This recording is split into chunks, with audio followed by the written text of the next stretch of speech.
Today I want to introduce this body wash camera, and the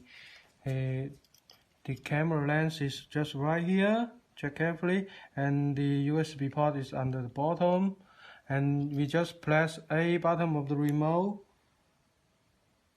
The indication light will be red, will be on, and then we just press B button of the remote. The indication light will be here.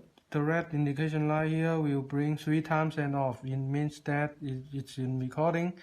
And then you press B again. The red light will be standby again. Then you can connect the camera to the computer with a USB cable. Then you can use the camera. Thank you.